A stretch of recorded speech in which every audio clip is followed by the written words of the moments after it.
မင်္ဂလာပါဒီမှာနော်စတက်ကတော့ပါတယ်ဘိန်းလေးကြောင်းကျွန်တော်အသေးသေးပြန်ရှင်းပြီနော်ခံနိုင်တယ်အခုဒီမှာဟိုတနေ့ကဟိုတယောက်က comment မှာဝင်ရေးတာတွေ့သေးတယ်စတက်မော်တာမပါတော့ဘယ်လိုလုံးမှာတော့မေးထားရရှိသေးကျွန်တော်ပြပြီမယ်နော်ဒီမှာစတက်မော်တာမပါဘူးနော်စတက်မော်တာကျိုးလိုပဲဒီမှာနှစ်ပင်ပါတယ်အစိမ်းနဲ့နီဖြူကြားပါတယ်နော်ဒါဒီမှာဒီတန်လိုက်ငုံသွားထားတာဒီမှာမီတုပ်လည်းဟုတ်တယ်ဒိုင်နမိုလည်းဟုတ်တယ်မော်တာလည်းဟုတ်တယ်ပေါ့ဒီမှာပါပြီဒါနော်အဲ့ဒါကိုတော့ကျွန်တော်နောက်မှတစ်ခါပြန်ရှင်းမယ်လောစီကတော့သုံးလုံးကြောင်းရှင်းမှဖြစ်တဲ့အတွက်အဲ့ဒါထားလိုက်မယ်နော်ဒီမှာနှိုးပြပြီမယ်မော်တာကမကြပဲနှိုးသွားလိမ့်မယ်ဟုတ်ပြီနော်အဲ့ဒီကတော့တုံးလို့ဘယ်လိုလဲရှင်းပြမယ်နော်ကျေးဇူးကတော့ညကြရင်တိုင်းကလည်းကျွန်တော် live လွှင့်ပေးမှဖြစ်တယ်မိတ်ဆွေညီကိုတို့ဟိုတောင်းဆိုထားလို့ဆရာကြီးရှင်းပြပေးပါဆိုလို့ကျွန်တော်ကအခုလောဆယ်ကဒါတစ်တော့ရိုက်တာဒါပေမဲ့ည Facebook မှာလည်းဒါလေးကိုပြပေးမယ်ဒီလိုသွားနော်မော်တာမပါဘူးနော်မော်တာလည်းမကြောက်ဘူးဒါပေမဲ့တချို့ကျော်တယ်ဆရာတဲ့ဒါ alternator စနစ်တဲ့3 phase coin လို့ပြောပြန်ရောဒါပေမဲ့အဲ့ဒါလည်းမဟုတ်ဘူးနော်မိတ်ဆွေညီကိုတို့ဒါကျွန်တော်ဝင်ရောက်ဆွေးနွေးပေးတဲ့ကျေးဇူးတင်ပါတယ်ဒီမှာကျွန်တော်ဒါလေးကိုကျွန်တော်အသေးသေးရှင်းပြပေးမယ်ဒီမှာကျိုးနှစ်ပင်ပဲပါတယ်နော်ကျိုးနှစ်ပင်ပါတယ်အနီရနဲ့ရပဲမော်တာဆက်မော်တာပုံစံမျိုးပဲလုပ်လို့တယ်နော်ဒါပေမဲ့ဒီကောင်ကအလုပ်လုပ်ပုံမတူဘူးမော်တာမပါဘူးနော်ဒိုင်နမိုလည်းဟုတ်တယ်မော်တာလည်းဟုတ်တယ်မော်တာလည်းမကြောက်ဘူးနော်ဒီမှာဒီကတော့သုံးလုံးအကြောင်းကိုအသေးသေးရှင်းပြပေးတယ်နော်ကျွန်တော်အသေးသေးရှင်းပြရင်ဒီမှာ reset ကြောင်းလေးကျွန်တော်ညှက်လိုက်မယ်နော်ဒီမှာအပေါင်းနှုတ်ကိုညှက်ထားလိုက်ဒီမှာအပေါင်းဆိုရင်အမီအောင်တင်းတယ်နော်ဒီကတော့သုံးလုံးရဲ့လုပ်ပုံကိုကျွန်တော်အခုအသေးသေးရှင်းပေးမယ်ဒီဟာကိုမရှင်းခင်ကျွန်တော်ဒီကိုမီးဘလို့ရောက်လဲဆိုတာခဏသေးသေးရင်ပြနော်ဒီကောင်ကိုကျွန်တော်ကအနှုတ်ညှက်ထားမယ်နော်အနှုတ်ညက်ထားပြီးအပေါင်းတို့ရဆိုရင်တို့အနီအောင်လင်းမှာဖြစ်တယ်ဒါပေမဲ့ဒီကောင်းရဲ့အလုပ်လုပ်ပုံလေးတစ်ချက်ကြည့်လိုက်အောင်သေးသေးနော်ဒီမှာကျွန်တော်အပေါင်းတို့အမှန်တိုင်းထည့်ထားတယ်ဒီမီးအောင်လေးတစ်ချက်ကြည့်ထားပါနော်နှိုးလိုက်မယ်ဆိုရင်ဘယ်လိုလာမလဲကြည့်ထားတယ်နော်အစိမ်းလင်းပြီးမှတစ်စက္ကန့်တွင်းမှာအနီပြန်လင်းပြီးမှနှိုးတော့နော်အဲ့ဒါလေးကျွန်တော်ချက်ပြန်ရှင်းနေတယ်ဘယ်လိုလုပ်လဲဆိုနော်ချက်ပြန်ကြည့်မယ်ပထမဆုံးနေချင်းတစ်စက္ကန့်တွင်းမှာအယောင်တစ်မျိုးလေးနေပြီးရင်နောက်ထပ်တစ်ယောင်ပြောင်းသွားပြီးမှနှိုးသွားတယ်နော်ဟုတ်ပြီနော်ရှင်းတယ်နော်အဲ့ဒါရဲ့လုပ်ပုံကိုအခုအသေးသေးပြန်ရှင်းမယ်နော်ဒါကထားရတော့ထားတဲ့ဆိုတာကျွန်တော်ဒီမှာနှုတ်ကိုညှက်လိုက်မယ်ဒီကတ်တောက်ဒီသုံးလုံးရဲ့အကြောင်းကိုရှင်းတော့မယ်နော်ဒီမှာကတ်တောက်သုံးလုံးကဘယ်လိုလုပ်လဲဆိုဒါကလင်းကိုကတ်တောက်နော်လင်းကိုကတ်တောက်ကိုဒီမှာတတိသွားတာလေးကိုတခြားလေးကြည့်လိုက်ရအောင်ကြည့်ထည့်ရမယ်နော်ကျွေးရင်ပေါ့ကျွေးနေတယ်အနီကနေဒီကိုဓာတ်ရိုက်ဝင်ထားတယ်ဒါပတိကျွန်းနော်လင်းကိုကတ်တောက်မှာအနီကနေဝင်ထားတယ်ဒီကတ်တောက်ရဲ့လုပ်ပုံသဘောတရားတော့ရှင်းရှင်းလေးပဲနော်ဒီကနေဝင်ထားတယ်ဒီနှစ်ကျိုးကိုအပေါင်းတို့ကျွေးလိုက်တာနဲ့ဒီဘက်ကျိုးကိုမီးပြန်ထုတ်ပြီးမှာဟုတ်နော်ဒါကတော့ရှင်းတယ်တော်တော်များများနားလည်လို့ရတယ်ပေါ့နော်ပတိကနေဒီကိုလာတယ်လာပြီးရင်ဒီနှစ်ငုတ်ကသူ့ကို DC တွဲဖို့ကျွေးရမှာဒီတွဲဖို့ကျွေးတဲ့အချိန်မှာဒီဘက်ငုတ်ကနေအပေါင်းပြန်ထုတ်ပေးမှာနော်အပေါင်းပြန်ထုတ်ပေးမှာဆိုတာဒီဘက်ကအပေါင်းထည့်တိုင်းအပေါင်းထုတ်မှာပဲဒီဘက်ကနှုတ်ထည့်တိုင်းနှုတ်ထုတ်မှာပဲသူကအဓိကအပေါင်းရဲ့နှုတ်ရမဟုတ်ဘူးဒီနှစ်ခုကိုပေါင်းပေးတဲ့သဘောတရားပဲနော်ဒီနှစ်ခုကိုအပေါင်းတို့ကျွေးရင်ဒီအကျိုးကြီးနှစ်ခုကိုပေါင်းပေးလိုက်မှာဖြစ်တယ်နော်အဲ့ဒါဒီဟာရဲ့သဘောတရားရှင်းတယ်ဒီကိုစက်ကတော့အလုံးနဲ့လည်းအတူတူပဲဆိုင်ငယ်တိုင်းမှာစက်ကတော့ပါရတယ်အတူတူပဲအဲ့မှာနည်းနည်းလေးထွေပြားသွားတာကစဉ်းစားချက်သွားတာမှာဒီမှာဒီငါးငုတ်ကတော့ရဲ့အလုပ်လုပ်ပုံကိုကျွန်တော်တစ်ချက်ပြပြပြီနော်ငါးငုတ်ကတော့ကဘယ်လိုလုပ်လို့လဲဆိုတာပြပြမယ်ခုဒီမှာတရားကိုရင်ရှင်းလိုက်မယ်လင်းငုတ်ကတော့ကဒီကိုဝင်တယ်ဒီကိုဝင်ပြီးမှဒီမှာနှစ်ကျိုးခွဲထွက်သွားတယ်နော်နီဝါကြားဟိုမှာသူကအကြီးတကျိုးအသေးတကျိုးခွဲထွက်သွားတာနော်နီဝါကြားအသေးကဒီကိုဝင်သွားတယ်နီဝါကြားအကြီးကဒီကိုဝင်သွားတယ်အဲ့မှာဒီငါးငုတ်ကတော့နှလုံးရဲ့အလုပ်လုပ်ပုံကိုကျွန်တော်ခုရှင်းပေးမယ်ဘယ်လိုလုပ်လို့လဲဆိုတော့နော်သူ့မှာလည်းမှာ ECU ပါတယ်နော်ကွန်ပျူတာပေါက်တော့မဟုတ်ကာဗေတာဘိန်းနော်ဒီမှာကာဗေတာရိုက်ကာဗေတာဘိန်းဟုတ်တယ်ဒါပေမဲ့ဒီ ECU ပါတယ်နော် ECU ပုံစံမျိုးပဲ ECU ပဲထားပါလို့ ECU ပဲနော်အဲ့ဒါကသူကဘယ်လိုလုပ်လဲဆိုတော့ဒီစက်ကတော့သုံးလုံးကိုသူကဒီကောင်လေးစေခိုင်းတာဖြစ်တယ်နော်အခုတော့ဒီမှာတော့ဖွင့်ပြီးပရိဆွဲလိုက်မယ်စက်တက်လိုက်မယ်ဆိုတော့ဒီကနေပြီးခလုတ်ကနေပြီးအပေါင်းကျွေးလိုက်မယ်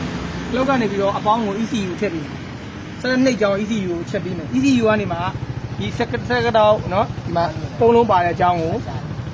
ဒီကတ်တော့ပေါ့နော်ဒီလင်းကိုကတ်တော့ကိုသူကအရင်မီးပေးလိုက်မယ်လင်းကုတ်ကတော့အရင်ပြီးပေးလိုက်မှာလင်းကုတ်ကတော့ဆွဲပြီးတော့တစ်စက္ကန့်အတွင်းမှာဒီနှလုံးကိုနောက်ထပ်တစ်ချိန်ပြန်ခိုင်းမှာတစ်ချိန်ဆိုတာသူတို့ခိုင်းတာမတူဘူးဒီကောင်ကိုအရင်ခိုင်းလိုက်တယ်စောပြီးခိုင်းလိုက်တာပေါ့ဒီကောင်ကိုနည်းနည်းစောခိုင်းလိုက်တယ်စောခိုင်းပြီးတော့တစ်စက္ကန့်လောက်နေမှာဒီနှစ်ခုထပ်ခိုင်းတယ်အဲ့ဒါကိုခုရှင်းပြလိမ့်မယ်နော်ဒီကောင်ကိုခိုင်းရတဲ့အချိန်မှာဒီကမီးကနေပြီးတော့တို့ဒီမှာကြည့်နော်ဒီကအပေါင်းကနေပြီးဒီဘက်အပေါင်းထွက်သွားတယ်အပေါင်းထွက်သွားပြီဆိုရင်ဒီမှာသူအပေါင်းနှစ်ကျိုးခွဲထွက်သွားတယ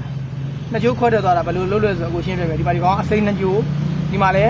းနော်နီဖြူကြားနီဝါကြားနှစ်ကျိုးပါတယ်နော်ဒီနီဖြူကြားကဒိုင်နမိုသွားတာနော်နေထိုးလို့ဒိုင်နမိုသွားတာနီဝါကြားကဒီကတ်တော့ကနေထွက်တယ်ဒီမှာအကြီးနီဝါကြားအသေးရဒီဘက်မှာသူတို့နှစ်ခုရဲ့လုံးလုံးမှာဘယ်လိုလုပ်လို့လဲဆိုတော့ပထမ ECU ကနေစက်တက်ဆွဲချောင်းသူ့ကိုခိုင်းလိုက်မယ်ဒီကောင်လုံးသွားတယ်ဒီကောင်လုံးတဲ့အချိန်မှာဒီနှလုံးကသူကဒီမှာဒီကောင်လုံးထားဖို့ပြမယ်နော်နီဝါကြားအသေးကဒီကိုသွားထားတယ်နော်ဒီနီဝါကြားအသေးကအပေါင်းထွက်မှာနော်အပေါင်းထွက်မှာကိုအကိုတို့သူကဒီကတ်တော့မဆွဲသေးဘူးဆိုရင်ဒီကောင်ကဒီအနှုတ်ငုံနဲ့ထိနေမှာဒီကောင်ရဲ့လုံးလုံးပုံကကိုပြမယ်နော်ဒီနှစ်ခုကို အပေါင်းနှုတ်ပေးရဆိုတော့ဒီကောင်ကတ်တော့ဆွဲသွားမှာနော်ဆွဲသွားမှာနော်ဆွဲသွားမှာဒီနှစ်ခုကဒီ3ငုတ်5ငုတ်ကတ်တော့တွေရဲ့သဘောတရားကနော်ဒီငုံနဲ့ဒီငုံနဲ့ကထိနေမှာကတ်တော့မဆွဲခဲ့ဒီမှာဒီနှစ်ခုထိနေမှာဒီခုထိနေမှာနော်ဒီကောင်ရဲ့ကတ်တော့ကိုလည်းအခုပြောပြမယ်ကတ်တော့မဆွဲခင်မှာနော်ဒီမှာဒီအစိမ့်နဲ့ဒီနီဖြူချားနဲ့ထိနေမှာဒီလိုထိနေမှာဒီကောင်ကလည်းဒီလိုထိနေမှာဒီဘက်ကျိုးနဲ့ထိနေမှာဒီဟိုဒါနဲ့မဟုတ်ဘူးဒီဘက်နဲ့ထိနေမှာစိမ့်တော့စိမ့်မဲ့ရောင်းတူနေလို့ကိုတေချာရှင်းပြလိုက်ဒီတောင်ကျိုးကလွတ်နေပါဘောနော်ဒီနှစ်ခုကပေါင်ထိနေမှာဒီချာလေးပေါ်အောင်ရိုက်တာပြီနော်ဒါကိုတစ်တော့ရဲ့တစ်တော့ကငင်းစိမ့်စင်ကြီးကိုအတွက်ညကြိုင် Facebook မှာကျွန်တော် live ပြောပေးမယ်နော်ဒီနှစ်ခုထိနေမှာဒီကတော့မဆွဲသေးခင်မှာဒီကောင်ကလည်းဒီကတော့မဆွဲခဲ့သေးမှာဒီနှစ်ခုထိနေမှာအဲ့ဒီအတွက်သူကဒီအစိမ့်ကဒီအနီတွေကိုပို့ပေးမှာဟုတ်နော်အဲ့ဆိုရင်ဒီနီကဒီစိမ့်တွေကိုပို့ပေးမှာအဲ့ဆိုဒီကတော့တွေကနားထောင်ကနဲ့ရှုပ်နေမှာအဓိကရှင်းရှင်းလင်းလင်းပြောရင်ဒီကျိုးကနေပြောလိုက်မယ်ဒီကျိုးကနေကျွန်တော်တို့ပုံမှန်ဆိုရင်ဒီကနေအပေါင်းကျွေးမယ်ဒီကနေအနှုတ်ကျွေးမယ်အဲ့ဒါဆိုအင်ဂျင်ရှေ့ကိုလဲမယ်နိုးမယ်ဒါပေမဲ့ तू ကဒီထည့်အောင်ထည့်ထားရတဲ့အကြောင်းရင်းကအင်ဂျင်လေးကြီးအားကို तू ကနောက်ကနေအရှင်ယူပြီးလဲကျင်တာဖြစ်တဲ့အတွက်ပထမစချင်းဒီ၄ငုတ်ကတော့ဆွဲတာနဲ့တပြိုင်နဲ့ဒီကောင်နှစ်ခုကအလုံးမလို့သေးဘူးနော်အဲ့အချိန်မှာဒီကောင်တွေကဒီမှာကြောင်းမြန်လှုပ်ထားတယ်နော်အနီကနေအစိမ့်ကိုပေးထားတယ်နော်အစိမ့်ကနေနီကိုပေးထားဖြစ်တဲ့အတွက်ဒီနှစ်ခုမဆွဲသေးခင်မှာဒီကတော့အရင်ဆွဲတာဒီကတော့အရင်ဆွဲတဲ့အချိန်မှာနော်ဒီကောင်ကို तू အပေါင်းတို့ကြောင်းမြန်ခဏကျွေးလိုက်တာ10စက္ကန့်လေးပဲဖြတ်ဆိုပြီးအပေါင်းတို့ကျွေးလိုက်တာကျွေးတဲ့အချိန်မှာအင်ဂျင်နောက်ကိုစက္ကန့်နဲ့လဲပြီးမှဒီကတော့နှလုံးကိုနောက်ထပ် ECU ကဇက်တိုက်ပြန်ခိုင်းလိုက်တာဒီဟာအရင်ခိုင်းပြီး10စက္ကန့်တွင်းမှာအင်ဂျင်နောက်ကိုလဲပြီးရတယ်ပြန်10စက္ကန့်တွင်းမှာပဲဒီနှစ်ခုကိုထပ်ခိုင်းတယ်ဒီနှစ်ခုထပ်ခိုင်းတဲ့အချိန်မှာ तू ကဘယ်လိုပေါင်းသွားပြီလဲဆိုဒီနှစ်ခုကဒီဟာကိုအပေါင်းတို့ကျွေးလို့ဆွဲသွားတယ်ပြန်တယ်ဒီနှစ်ခုကိုပူပေးလိုက်ပြီကတော့လှုပ်သွားပြီဒီခုပူပေးလိုက်ပြီဒီဘက်ကတော့ကလည်းဒီအနီနှစ်ခုကိုပူပေးလိုက်ပြီအဲ့ဒါဆိုရင် तू ကအပေါင်းအနှုတ်အမှန်တမ်းကျွေးလိုက်ပြီဒိုင်နမိုမော်တာကိုကျွေးတဲ့အချိန်မှာအင်ဂျင်ကိုရှေ့ကိုဆက်ပြန်လဲပြီးမှအချိန်နဲ့နိုးတာကိုတိုင်းဆိုရင်ရှေ့ကိုဒီတိုင်းဆိုရင်လေကြီးအားအခြေအနေကိုပေါ့နော်အင်ဂျင်ကော်ပိုရေးရှင်းအခြေအနေကိုရောက်နေမဆွဲနိုင်မှဆိုတဲ့အတွက်နောက်ကိုတစ်ချက်ပြန်လှည့်လိုက်တာဒီကောင်အပေါင်းတို့ပြောင်းပြန်ကျွေးတယ်ကျွေးပြီးမှအမှန်ပြန်ကျွေးပြီးဆက်ဆိုရှေ့ကိုလှည့်နိုးလိုက်တယ်အဲ့ဒါရှင်းလေးပဲနော်အခုနအခုဒီမီတန်းကြောင်းလည်းပြရတယ်အဲ့ဒါပဲဒီမှာကျွန်တော်အနှုတ်ကိုဒီမှာအနှုတ်ကိုညှက်တယ်အပေါင်းကိုပေါင်းညှက်တယ်ဆိုရင်ဒီမှာအနီရောင်လင်းတယ်နော်အမှန်ဆိုရင်အနီရောင်လင်းမှာအဲ့တော့အကိုတို့ကဒီမှာအမှန်တိုင်းထားပြီးတော့တစ်ချက်ဆန်းလိုက်မယ်ဆိုရင်ပထမဆုံးအမားထွက်မှာသူကစိမ့်လေးလင်းပြီးဒီမှာသူကစက္ကန့်နဲ့ဆိုပြီးတော့နောက်ကိုလှည့်မယ်ပြီးရင်အမှန်ဒီနှစ်ခုဆွဲသွားတဲ့တပြိုင်နဲ့အမှန်ပြန်ပို့ပြီးတော့ရှေ့ကိုဆွဲလှည့်လို့မှာနော်နှုတ်ကြည့်မယ်ကြည့်တာနော်ဟုတ်နော်တစ်စက္ကန့်လေးပဲနော်ဆက်ဆိုပြီးတော့အပေါင်းတို့ကိုပြောင်းပြန်ပို့တယ်ပြီးဒီနှစ်ခုက ECU ကသူကအစစ်စစ်ခိုင်းတာနော်ပထမတော့ဒီကောင်ကိုခိုင်းတာအဲ့တစ်စက္ကန့်အတွင်းမှာပဲဒီနှစ်ခုကိုထပ်ခိုင်းတာထပ်ခိုင်းတဲ့အချိန်မှာအပေါင်းတို့ကဒီကောင်ရဲ့အလုပ်လုပ်ပုံနဲ့မှန်သွားတာနော်အဲ့ဒါဒီတစ်လုံးမှမကောင်းရင်မလို့သုံးလုံးကောင်းမှနိုးမှာနော်ရှိတာလိုက်အယိုးချင်းဆုံးဆန်းလို့ရတယ်နောက်တစ်နည်းဘယ်လိုဆန်းမလဲဆိုတော့ဒီနှစ်ခုကိုဖြုတ်လိုက်နော်ဒီကောင်ကဒါဟိုပါပဲနော်ဒီကာဗွန်ကြောင့်နောက်မှပြန်ရှင်းမယ်ဒီမှာကာဗွန်ရှစ်ချောင်းပါလေးအဲ့ဒါနောက်တစ်ခေါက်မှရှင်းတော့ဒီကတ်တော့ကြောင့်လည်းကျွန်တော်ရှင်းနေရဖြစ်တယ်နော်အဲ့တော့ဒီမှာရိုးရှင်းချင်းပြောမယ်ဆိုရင်ဒီနှစ်ခုကိုဖြုတ်လိုက်မယ်ဖြုတ်ပြီးတော့ပထမဆုံးသူကဒီအပေါင်းတို့ကိုပြောင်းပြန်ဆက်ကနေတွေ့လိုက်မယ်ပြီးရင်ချက်ချင်းပြန်ပြောင်းပြီးရှေ့ကိုလှည့်နေတာဒါပေမဲ့အကိုတို့လက်ကအဲ့လောက်မမြန်နိုင်ဘူးသူကကတ်တောင်းနဲ့လှုပ်လို့တာဖြစ်တော့စက္ကန့်ပိုင်းလေးပဲအဲ့ဆိုဒီနှစ်ခုထိတာဒီလိုပြန်ထိဖို့အဲ့တစ်စက္ကန့်အဲ့လောက်ကိုမကဘူးမြန်တယ်အကိုတို့အပေါင်းတို့ကိုထည့်မယ်ဆိုရင်